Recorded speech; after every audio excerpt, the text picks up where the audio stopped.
नमस्कार। आज का हमारा टॉपिक है रिबेल्स एंड राज। जी हाँ, कहते हैं मुझे वजह न दो हिंदू या मुसलमान होने की, मुझे तो सिर्फ तामील दो एक इंसान होने की, सिर्फ एक इंसान होने की। जी हाँ, इसी इंसानियत को साथ लेकर हिंदू व मुस्लिम ब्रिटिश साम्राज्य की शोषणकारी नीतियों के खिलाफ एकजुट होकर 1857 की क्रांति में लड़े थे। इसी एकजुटता ने ब्रिटिश साम्राज्य को हिला के रख दिया था। आइए 5W1H के आधार पर पूरे टॉपिक को डिस्कस करते हैं। सबसे पहले देखते हैं हु मीन्स कौन।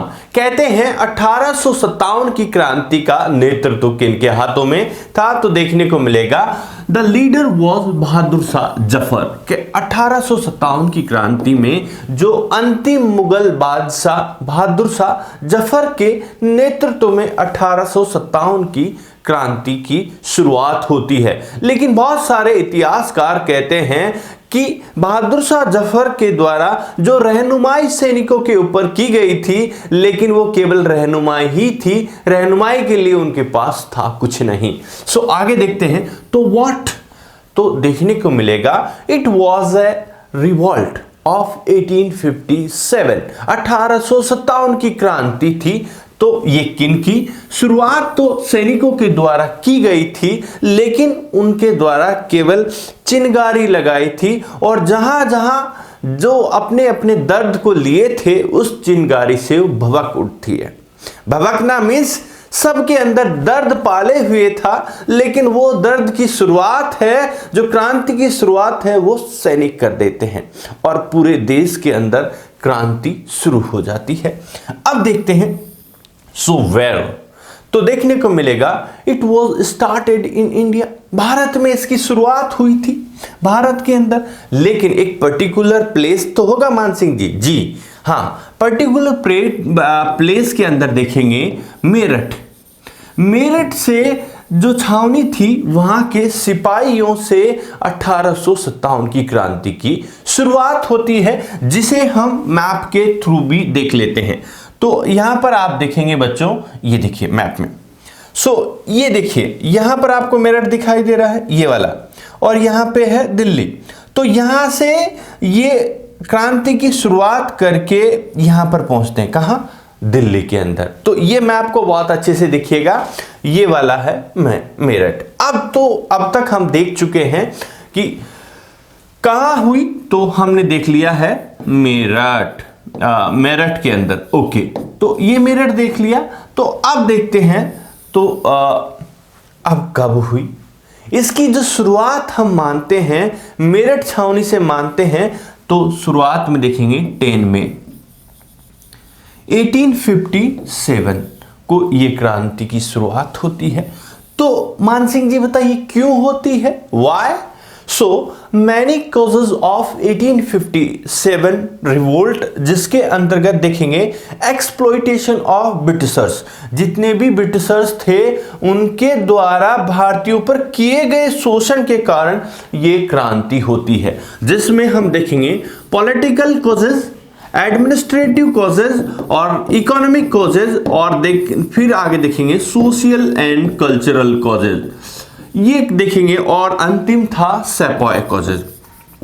इन सभी पॉइंट्स को हम बेस बनाकर इस पूरे टॉपिक को डिस्कस करेंगे। सो एक बार दोबारा मेरे साथ डिस्कस कर, मतलब मेरे साथ दोबारा रिपीट कर लीजिए एक साथ, एक सेकेंड के अंदर। इसको कहते हैं who was the leader of 1857 revolt, तो देखने को मिलेगा बहादुर शाह जफर। तो क्या था 1857 की क्रांति, तो कहां हुई, भारत में, लेकिन शुरुआत मेरठ से होती है।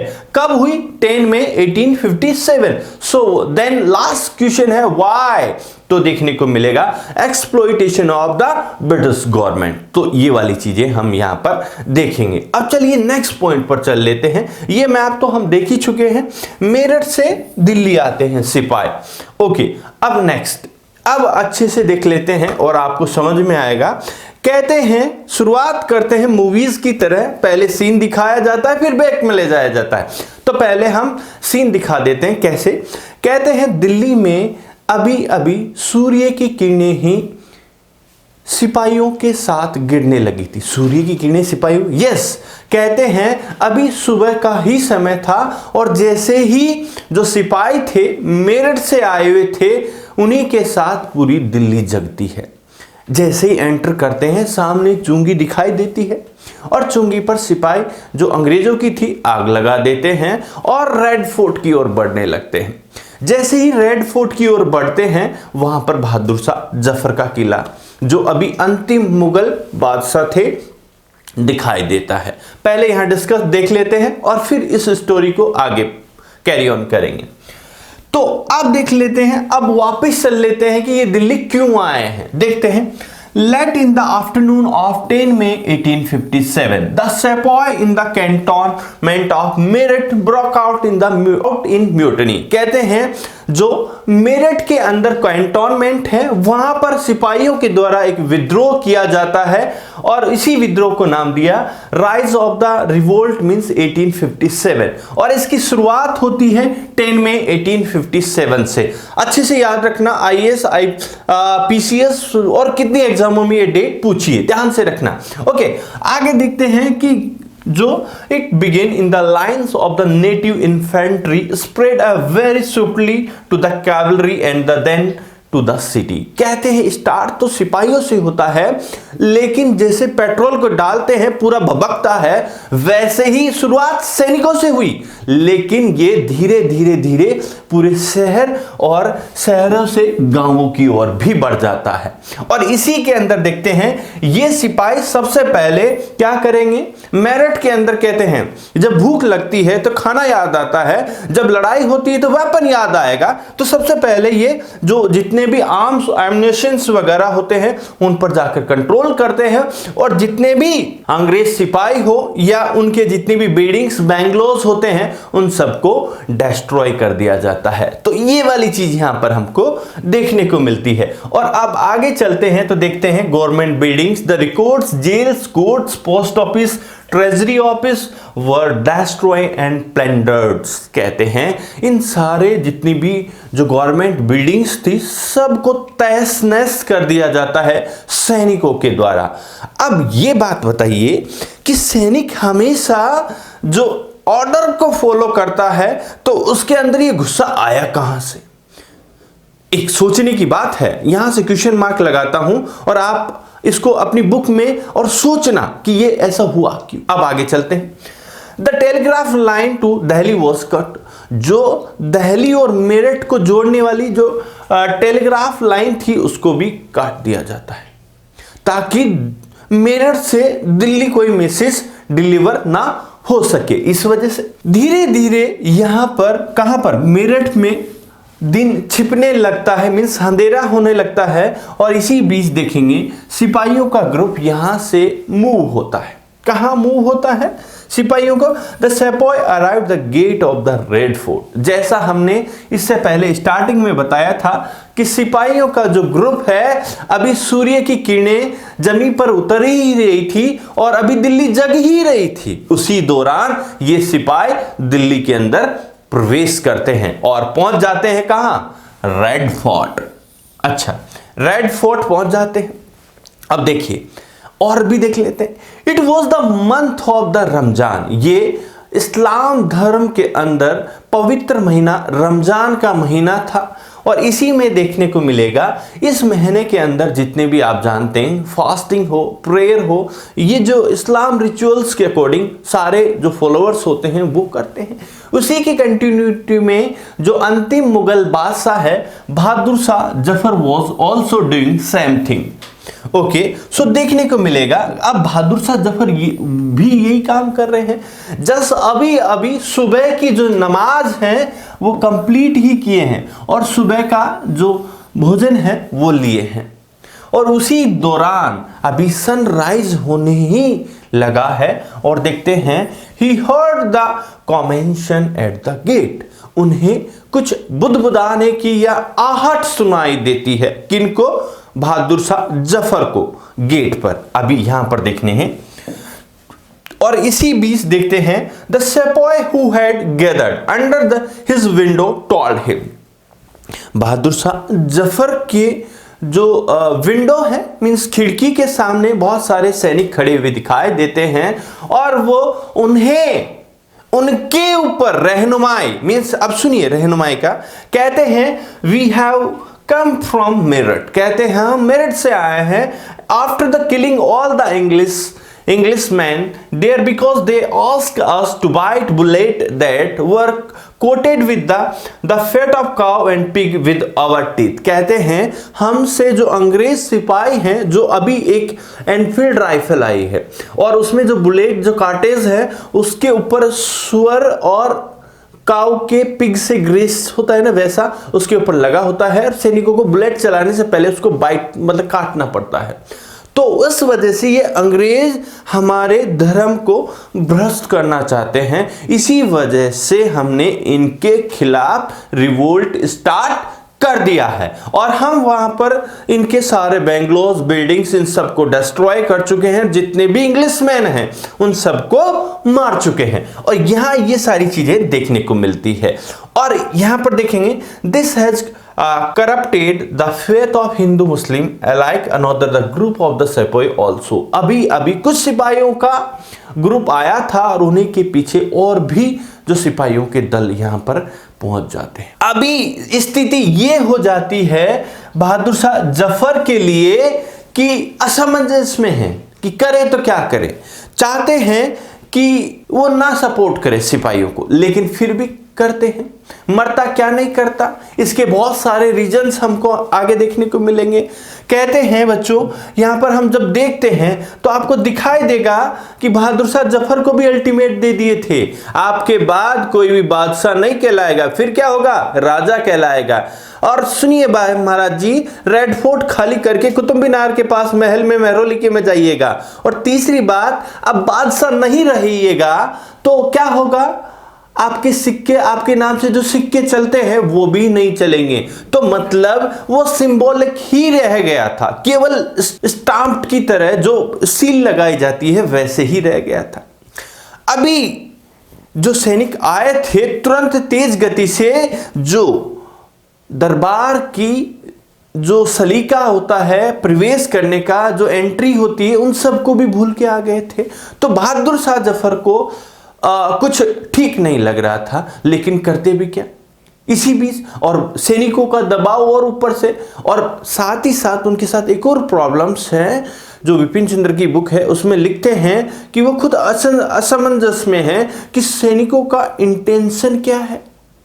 यहां पर इस बुक में लिखा है तो कहते हैं कि सैनिकों का इंटेंशन क्या है, वो इंटेंशन को ही समझ नहीं पा रहे थे, कहीं वो हमारे साथ ही धोखा न कर दे। इस वजह से अभी उनको आशीर्वाद या रहनुमाई देने के लिए वो तैयार नहीं थे बहादुर शाह जफर। लेकिन करता मरता क्या नहीं करता, अब स्थिति ऐसी ही थी बहादुर शाह जफर की, तो अंत में वो सिपाहियों को आशीर्वाद दे ही देते हैं और सिंबॉलिक नेतृत्व अब किसके हाथ में, अंतिम मुगल बादशाह बहादुर शाह जफर के हाथ में आ जाता है।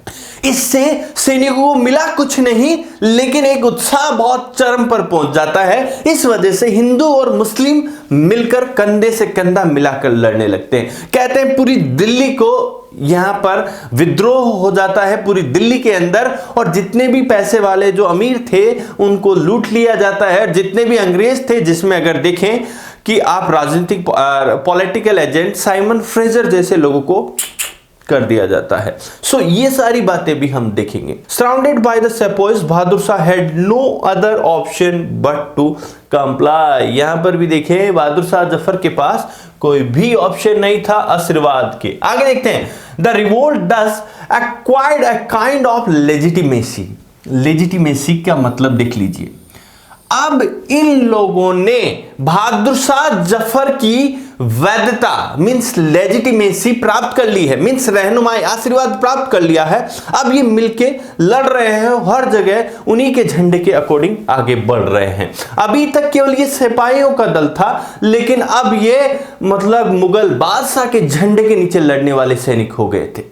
अब देखते हैं, कहते हैं 12 और 13 तारीख को ऑलमोस्ट शांति रहती है, लेकिन धीरे धीरे अभी तक जैसे ही न्यूज पहुंचने लगती है, हर छावनी, कैंटोनमेंट, गांव, शहर और धीरे धीरे जिनके जो जैसे दर्द थे, जो दर्द को पाले हुए थे, अब वो पालने के साथ साथ अब विद्रोह करने का समय आ गया था। इस वजह से जितने भी, चाहे वो राजा हो, महाराजा हो, या कोई जागीरदार हो, सेपॉय हो, किसान हो, जो जितने भी अंग्रेज साम्राज्य के द्वारा किए गए एक्सप्लॉयटेशन से दुखी थे, अब वो विद्रोह के लिए उतर आते हैं। The cantonment after the cantonment in the Gangetic valleys and some of the west of the Delhi was in the mutiny. So ये वाली बातें भी हमको देखने को मिलती हैं, और इसी के आधार पर हमने देखा कि 1857 की क्रांति की शुरुआत और कैसे वो राइज होता है और कैसे आगे बढ़ता है। अब ये बात तो समझ में आ गई मान सिंह जी, लेकिन यहां पर और देखने को मिलेगा कि ये हुआ क्यों। जो मैंने पहले स्टार्टिंग में क्वेश्चन पूछा था कि ऐसा क्यों हुआ कि ये ऐसे सिपाही जो अब तक इन्हें इतने लंबे समय से कम 100 साल तो हो गया था अंग्रेजी साम्राज्य को, 1757 बैटल ऑफ प्लासी से लेकर 1857 की क्रांति तक, तो जो इन्हें ऑर्डर्स को फॉलो कराने वाली चीजें और जो डिसिप्लिन सिखाया गया था वो एक दिन में कैसे भूल गए। और जब भी कोई क्रांति होती तो उनको पता था कि सिपाही ऑर्डर मानने से डिनाई करते हैं तो तोप से उड़ाया जाता था। क्या वो डर नहीं था इनको? तो इन सभी चीजों को आइए चलते हैं बैकग्राउंड में भी जानते हैं। जब हम पृष्ठभूमि या बैकग्राउंड की बात करते हैं तो क्या देखने को मिलेगा कि 1857 की क्रांति से पहले भी कोई सैनिक विद्रोह हुआ था। जी हां, ऐसे बहुत सारे सैनिक विद्रोह हुए थे जो अलग अलग कारणों को लेकर हुए थे, जिसमें हम देखें 1764 में मुनरो के अंदर जो स्क्वाड था उसने बक्सर में किया, 1764 में क्लाइव के नेतृत्व वाली टुकड़ी ने किया, और देखेंगे वेल्लोर सैनिकों का विद्रोह।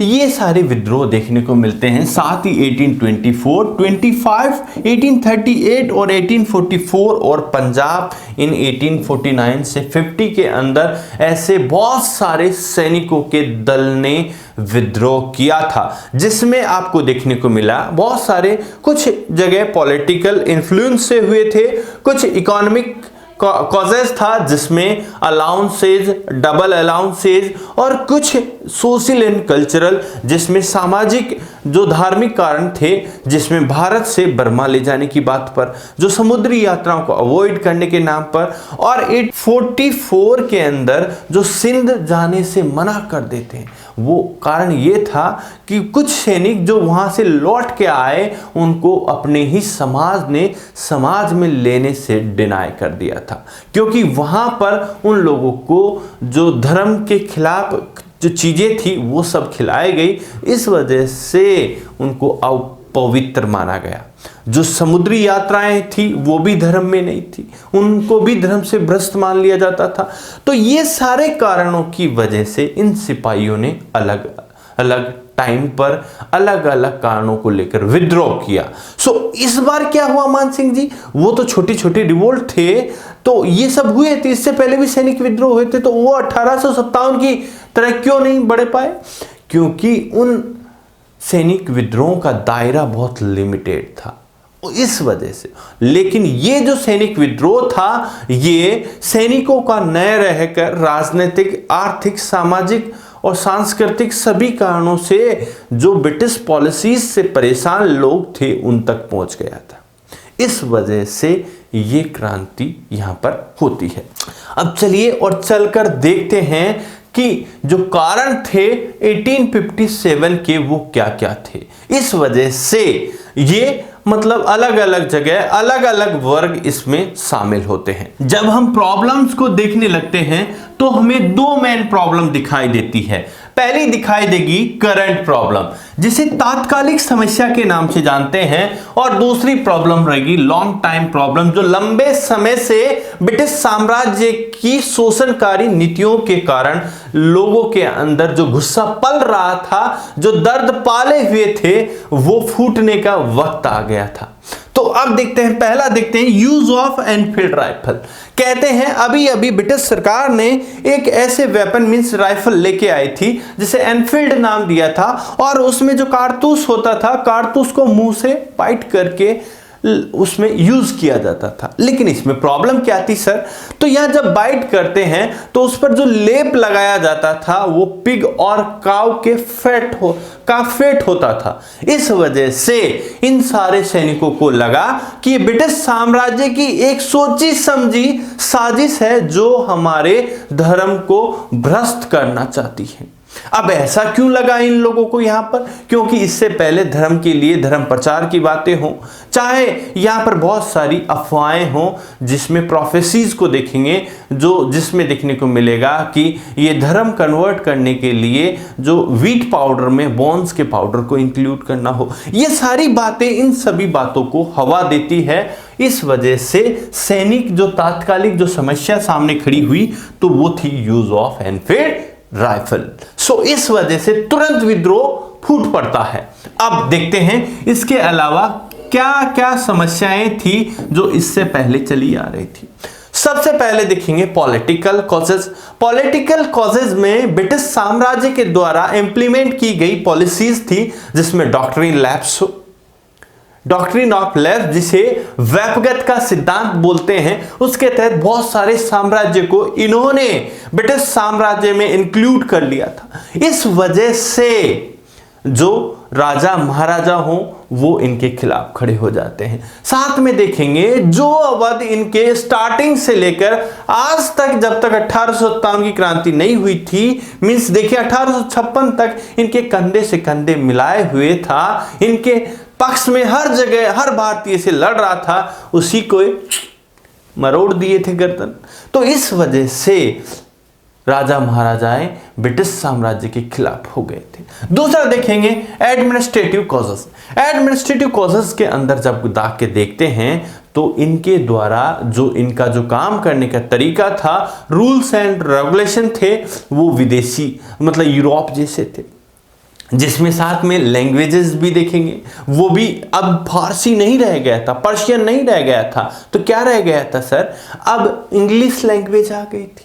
तो ये भी बहुत सारे कारण थे। साथ में इकोनॉमिक कॉजेस को जब जाकर देखते हैं तो देखने को मिलेगा इनकी रेवेन्यू पॉलिसीज देखें या फिर इनके द्वारा लगाए जाने वाले टैक्सेस को देखें। उस वजह से आम जनता, न केवल राजा महाराजा बल्कि आम जनता भी बहुत ज्यादा त्रस्त थी। और देखेंगे सोशल एंड कल्चरल पर जब जाके देखते हैं तो इनके द्वारा जो धर्म परिवर्तन की बातें हो, सती प्रथा एक्ट हो, विधवा विवाह एक्ट हो, ऐसे बहुत सारे कारण थे जिसकी वजह से भारतीय समाज ब्रिटिश साम्राज्य का घोर विरोधी हो गया था। आगे चलकर देखते हैं सेपॉय कॉजेस। तो हम देख चुके हैं सिपाही 1857 नहीं 1757 के बाद से ही 1 बाय 1 1857 तक रिवोल्ट कर रहे थे, लेकिन उनके रिवोल्ट को इस समय इन सब का सपोर्ट मिल जाता है। अगर हम देखें तो यहां पर एक इतिहासकार लिखते हैं कि ये मतलब सैनिक वर्दी में किसान ही थे जो आम समस्याओं से जूझ रहे थे। तो इसी वजह से वो न केवल सैनिक थे बल्कि गांव की मिट्टी से जुड़े हुए थे। जब भी कोई ब्रिटिश साम्राज्य गांव में कुछ हलचल पैदा करता या एक्सप्लॉयटेशन करता तो उसका दर्द सैनिकों तक जाता था। तो उनकी जो अंतरात्माएं हैं, जो रग एक दूसरे से जुड़ी हुई थी गांव और सैनिकों की, तो इस वजह से इस मूवमेंट को और ज्यादा बल मिलता है। सो चलिए आइए चलते हैं और 1 बाय 1 सारे टॉपिक्स को डिस्कस करते हैं। अभी तक हमने देखा था ब्रिटिश साम्राज्य के अंदर बहुत सारी समस्याओं के कारण भारतीय जनमानस ब्रिटिश साम्राज्य के खिलाफ खड़ा होता है, जिसमें सबसे पहले जो प्रॉब्लम्स फ्रॉम लॉन्ग टाइम में हमने पहला पॉइंट डिस्कस कर रहे हैं, जिसमें पॉलिटिकल कॉजेस या राजनीतिक कारण को देखेंगे, जिसमें सबसे पहले देखेंगे डॉक्ट्रिन ऑफ लैप्स, वेपगत का सिद्धांत जो लॉर्ड डलहौजी के द्वारा इंप्लीमेंट किया गया था। अब ये क्या था, अब क्यों इंप्लीमेंट किया गया था? कहते हैं जितने भी राजा महाराजाओं के क्षेत्र थे उन सबको ब्रिटिश अंपायर में या ब्रिटिश भारत में इंक्लूड करने के लिए यह पॉलिसी लाई गई थी। तो पॉलिसी में क्या क्या था? कहते हैं जिस भी राजा महाराजा या फिर जो भी रानी के कोई पुत्र नहीं होगा तो उसको ब्रिटिश साम्राज्य में इंक्लूड कर लिया जाएगा, कोई टैक्स नहीं देगा उसको इंक्लूड कर लिया जाएगा, जो राजा महाराजा अच्छे से व्यवस्थित तरीके से शासन का संचालन नहीं करते हैं उसको भी इंक्लूड कर लिया जाएगा। ऐसे बहुत ज़्यादा वेरियस कॉजेस थे जिसके बिहाफ पे वो डॉक्ट्रिन ऑफ लैप्स के तहत राजा महाराजाओं के क्षेत्र को ब्रिटिश अंपायर या ब्रिटिश भारत के अंदर इंक्लूड कर ले रहे थे, जिसके अंदर का देखने को मिलेगा सतारा, जेतपुर, बगाट, संबलपुर, झांसी जैसे क्षेत्रों को ब्रिटिश साम्राज्य में ये इंक्लूड कर चुके थे। इस वजह से ये जितने भी राजा महाराजा थे ब्रिटिश साम्राज्य के खिलाफ खड़े हो जाते हैं। सो ये पहला पॉइंट हो गया। End of the pension in post, जितने भी राजा महाराजाओं को इन लोगों ने अपने क्षेत्र में इंक्लूड कर लिया था, उनके क्षेत्र को, और अब उनको पेंशन देकर बिठा दिया था, जिसमें आपको देखने को मिलेगा कि नाना साहब पेंशन की प्रॉब्लम। तो यहां देखने को मिलेगा नाना साहब कौन है, कहते हैं कि अंतिम मराठा पेशवा बाजीराव द्वितीय के बेटे हैं। अंतिम पेशवा को मराठा अंग्रेज वॉर में डिफीट करने के बाद इन लोगों ने बिठूर भेज दिया था पेंशन देके, लेकिन अब उनकी मृत्यु के बाद इनसे मना कर दिया कि हमने तो पेंशन के बारे में आपके पप्पा को बोला था, आपको नहीं बोला था, इस वजह से आपको नहीं मिलेगी। अब उसी बात पे नाना साहब नाराज हो जाते हैं और ब्रिटिश साम्राज्य के खिलाफ सैनिकों के साथ खड़े हो जाते हैं। इसके साथ साथ देखने को मिलेगा कि ऐसे बहुत सारे कोजेस थे, जिसमें मुगल बादशाह बहादुर शाह जफर को 3 बातें मैंने बताई थी। कहते हैं कि भाई साहब आपके बाद कोई भी बादशाह नहीं कहलाएगा, तो क्या कहलाएगा, तो राजा कहलाएगा। अब आप बादशाह नहीं हो, हम हैं बादशाह भारत के, ये बात हो गई। दूसरी बात, जब बादशाह नहीं रहोगे तो आपके नाम पर सिक्के नहीं डाले जाएंगे, अब ब्रिटिश क्राउन के नाम पे ही सिक्के चलेंगे। तीसरी बात क्या थी, अब आप बादशाह ही नहीं रहे तो रेड फोर्ट का क्या करिएगा, आप खाली कीजिए और मेहरौली के पास, जो कुतुब मीनार के पास मेहरौली महल है, वहां जाके रहिए आम आदमी की तरह, आम नॉर्मल आदमी की तरह। तो इस प्रकार इन लोगों ने जो राजा महाराजाओं के साथ न केवल एक्सप्लॉइटेशन किया, बल्कि जब तक दुधारू गाय की तरह दूधते रहे और जब दूध खत्म हो गया तो उनको निकाल बाहर फेंका। सो ऐसा यहां पर हमें देखने को मिलता है पेंशन एंड पोस्ट के अंदर। उसके बाद नेक्स्ट बात देखते हैं, the annexation of the Awadh. जो अवध रिंग फेंस पॉलिसी हो, सब्सिडरी अलायंस में सबसे पहले इनके साथ संधि करने वाला हो, उसी को अब अंतिम जो लास्ट वाला जो नवाब था वाजिद अली शाह, जो अभी तक जो लोगों के अंदर सबसे ज्यादा प्रिय था, उससे ही कहा गया कि आपका एडमिनिस्ट्रेशन ठीक प्रकार से नहीं चल रहा है, तो भाई साहब आप छोड़िए और जाइए गंगा नहाने। ओके, उसको उसी के साम्राज्य से निकाल दिया। बकरे की अम्मा कब तक खैर मनाएगी, जिस दिन बकरी ईद आएगी उस दिन कर देंगे। तो वो ईद आ गई थी। कहते हैं यहां पर एक डलहौजी ने भी कहा था कि जिस दिन हमने अवध को अपने साम्राज्य में इंक्लूड किया तो बिल्ली तक ने कान नहीं फड़फड़ाए थे, तो क्योंकि पता था उन लोगों को कि जिस दिन मौका आएगा अंत में इसी को तो शामिल करना है।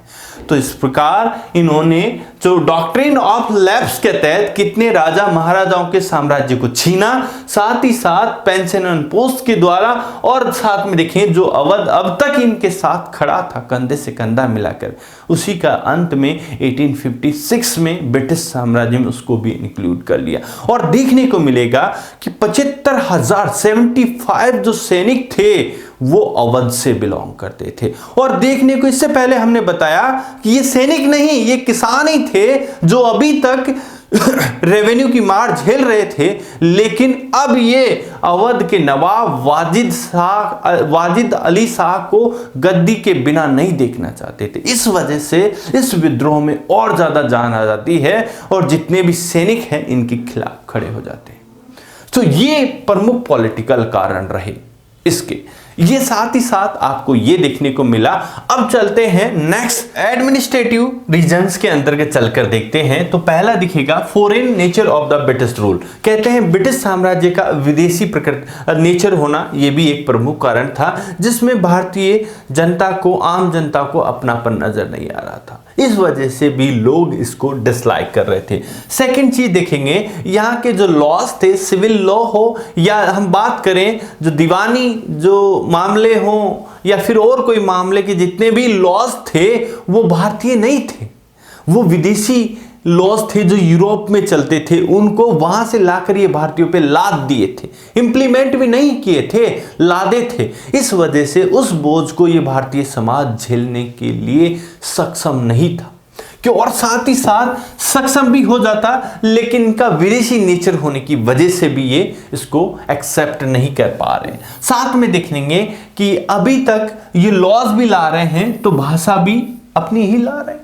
कहते हैं अभी तक यहाँ पर जो पर्शियन लैंग्वेज को यूज किया जा रहा था, लेकिन अब अंग्रेज आने की वजह से ये इंग्लिश लैंग्वेज को यूज कर रहे हैं। तो इस वजह से आधे से ज्यादा क्या है, पूरे 100% भारतीय, कुछ लोगों को छोड़कर, तिनके के बराबर लोगों को छोड़कर, तो अब इस साम्राज्य की भाषा के सामने तो सारे अनपढ़ हो जा रहे। बहुत सारे अगर हम इतिहासकारों को जब पढ़ते हैं तो वो कहते हैं कि ये कोर्ट में बहस चल रही होती है और जो भी व्यक्ति होता है जिसको कटघरे में खड़ा किया है उसको लग रहा है मैं छूट रहा हूं और वहां पर फांसी लग रही होती है। वो समझ ही नहीं पा रहा है कि मेरे खिलाफ क्या बातें हो रही है, मेरे खिलाफ क्या इल्जाम लगाए जा रहे हैं। वो अपनी बातों को अपने सामने ही उसकी मृत्यु को देख रहा है, लेकिन देखते हुए भी नहीं समझ पा रहा है। तो ऐसे कारण भी यहां पर देखने को मिलेंगे। साथ में देखेंगे removal of the middle man like जमींदार and taluqdar and ryotwari areas. कहते हैं अभी तक ब्रिटिश साम्राज्य ने जो किसानों और मध्यम वर्ग था, जो तालुकेदार जमींदारों का, जो राजा महाराजा और आम लोगों के साथ अभी तक समाज में रहता आया था, उसी को हटा फेंका, उखाड़ फेंका। तो इस वजह से ये जो सारा का सारा एडमिनिस्ट्रेटिव सिस्टम इन लोगों ने चेंज किया था, इस वजह से भी लोग ब्रिटिश साम्राज्य के खिलाफ हो जाते हैं। अभी तक हमने पढ़ा पॉलिटिकल कॉजेज और एडमिनिस्ट्रेटिव कॉजेज। अब देखते हैं economic causes. British trade policy. कहते हैं ब्रिटिश ट्रेड पॉलिसी में जो विदेश से जो भी सामान आएगा, विदेश से जो भी सामान आएगा वो टैक्स फ्री रहेगा भाई, और जो इंडिया से जो जाएगा उस पर हैवी टैक्स लगाया जाएगा। तो अब भारतीय सामान पर भयंकर टैक्स लगा दिए, यहां पर फ्री लेके आ गए, क्योंकि यहां तो चच्चा का साम्राज्य है, इस वजह से ना। ओके, लैंड रेवेन्यू सिस्टम में इन लोगों ने भारतीय जनता के मतलब रगों से, मतलब वो खून निकालने जैसा था। एक बार ब्रिटिश कलेक्टर लिखते हैं कि आम जनता को खाने तक का अनाज नहीं है, केवल घास के सिवाय। तो ब्रिटिश ऑफिसर का रिटर्न मैसेज आता है कि घास बहुत अच्छी है, घास को बेचो, टैक्स दो। मींस जो भी आपको मिले, चाहे उसकी हड्डियां तक बची हुई है, तो उसको हड्डियों का चूरा बना के बेच के हमको टैक्स दीजिए। इस प्रकार का शोषण ब्रिटिश साम्राज्य के दौरान देखने को मिलता है। साथ में इंडस्ट्रीज पॉलिसीज में जितने भी भारतीय मार्केट को डिस्ट्रॉय कर दिया जाता है, और इंग्लैंड के अंदर जो इंडस्ट्रीज अभी अभी लगी है उससे भारतीय साम्राज्य अभी तक, जो कार्ल मार्क्स लिखता है कि कपड़ों के घर में कपड़े भर दिए। इट मीन्स क्या है कि जो कपड़े का बाजार, मतलब कपड़े की फैक्ट्री हुआ करता था भारत एक समय, उसी ही उपभोक्ता बनाकर छोड़ दिया ब्रिटिश साम्राज्य ने। तो ये कि इंडस्ट्रियलिस्ट पॉलिसी, ये सब कारण यहाँ पर ब्रिटिश सरकार के इकोनॉमिक कॉजेज में दिखेंगे। साथ में आपको देखने को मिलेगा the revenue free lands from the landlords. कहते हैं जहां पर रेवेन्यू नहीं आता था तो कंपनसेट फ्री लैंड रेवेन्यू से करते थे जमींदार। तो अब इन लोगों ने, बेंटिंग महोदय ने क्या किया, जितनी भी फ्री लैंड थी, हाँ, उन सबको जब्त कर लिया।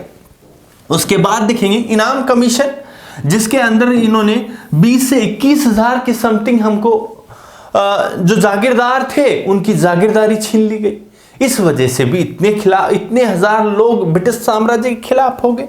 फिर देखेंगे अवध रेवेन्यू कमिश्नर जॉर्ज कवी took away the positions of many talukadars, which was why the rebellions of ours became a civil rebellions, not just a sepoy uprising। कहते हैं अवध के अंदर भी इन लोगों ने किया।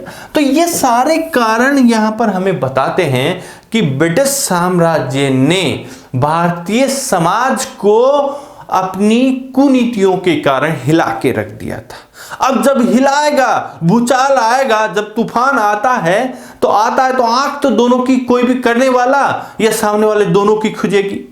अब उस तूफान में ब्रिटिश साम्राज्य उखड़ने की कगार पर आ पहुंचा था, तो जिसमें ये इकोनॉमिक पॉलिसीज भी प्रमुख रूप से उत्तरदायी थी जो ब्रिटिश साम्राज्य की रही थी। रिलीजियस एंड सोशल रीजन को जब जाकर देखते हैं तो देखने को मिलेगा आफ्टर 1813 एक्ट में हम देखेंगे तो यहाँ पर इस एक्ट के अंदर भारत में जो क्रिश्चियनिटी को स्प्रेड करने की जो परमिशन है मिशनरीज को दी जाती है, जिससे भारतीय जनता बहुत ज़्यादा नाखुश होती है। साथ में मैगलस महोदय भारतीय साम्राज्य के लिए कहते हैं कि हमें देव योग से भारत का ये विशाल साम्राज्य मिला है, इस वजह से हमें क्रिश्चियनिटी का जो झंडा है उसे एक छोर से दूसरे छोर तक फैला देना चाहिए।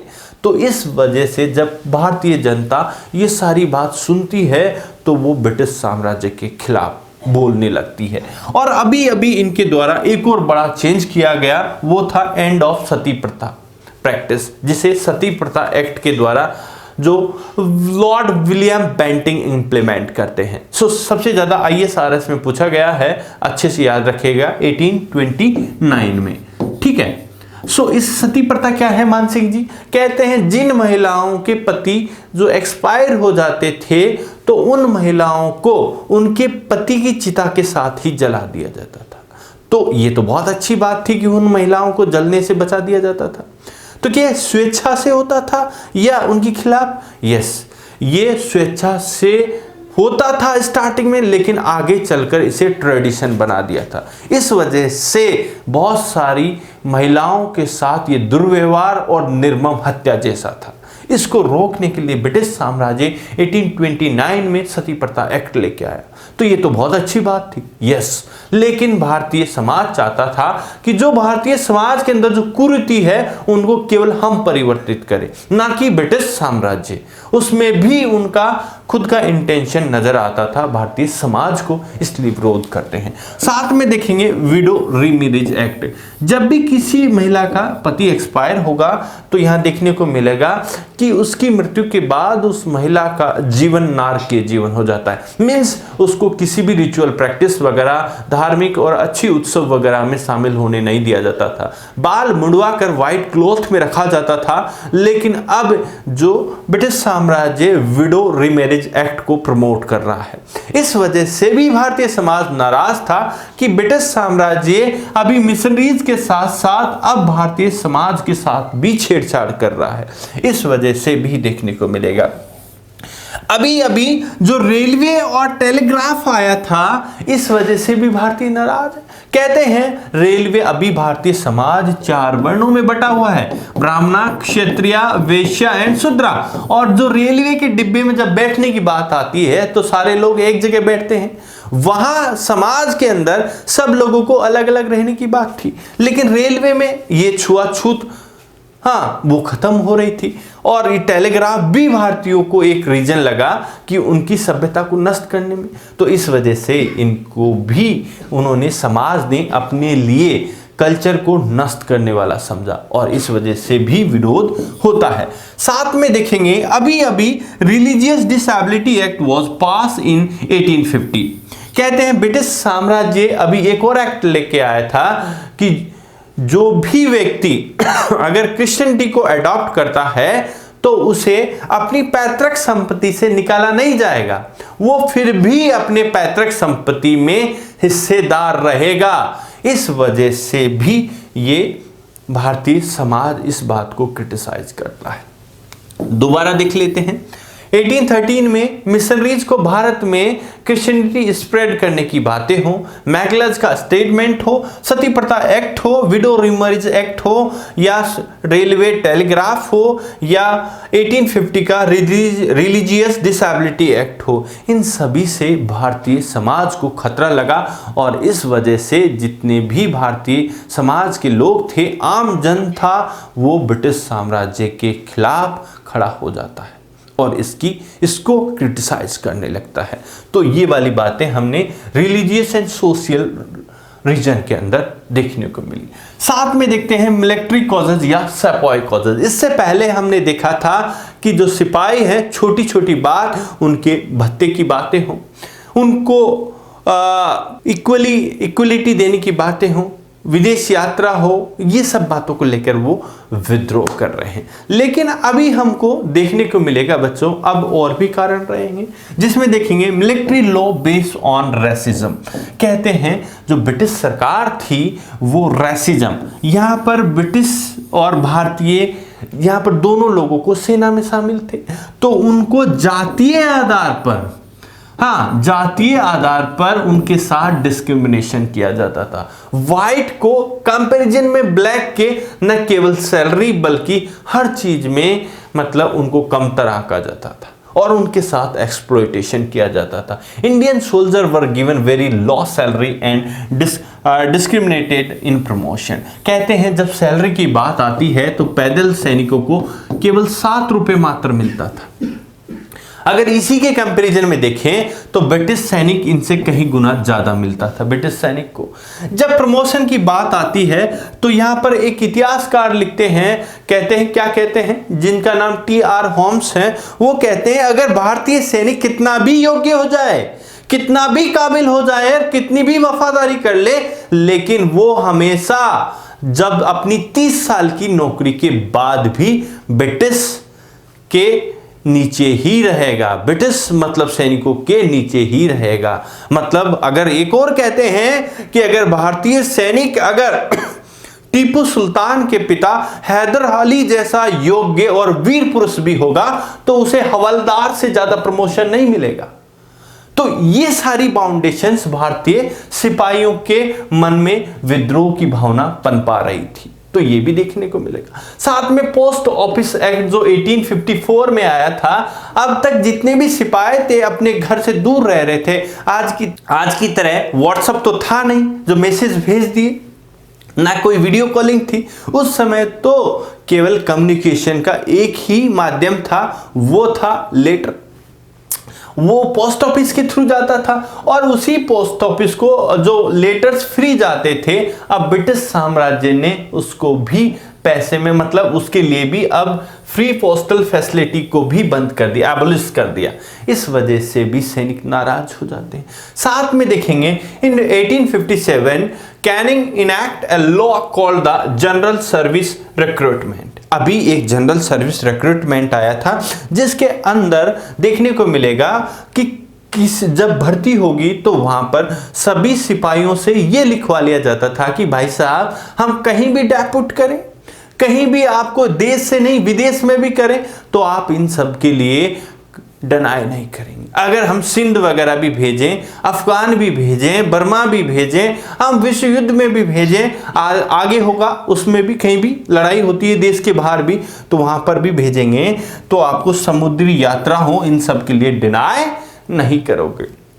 साथ में फेट जो कार्टेज मेन मुद्दा रही थी करंट प्रॉब्लम का, इन सभी चीजों को लेकर हम देखते हैं कि जो भारतीय जो सैनिक थे अभी तक, अगर मैंने रिपीट करता हूं, ये भारतीय सैनिक वही थे जो वही किसान थे जो सैनिक की वर्दी में थे और आम जनता से जुड़े हुए थे। गांव की जो सुगंध है इनकी रगों में बसती थी, इस वजह से कुछ भी गांव में हलचल होती तो उसका असर इनके अंदर विचारों में, इनकी बातों में दिखता। तो यही कारण रहे कि 1857 की क्रांति हो गई, जिसमें हमने main problem use of the Enfield rifle और problems from the long time में political, administrative, economic, social and cultural को देखा। आई होप आपको ये टॉपिक बहुत अच्छा लगा होगा। अच्छा लगा है तो अपना व्यू कमेंट बॉक्स में जरूर दीजिएगा। और थैंक यू वेरी मच और हैव अ गुड डे।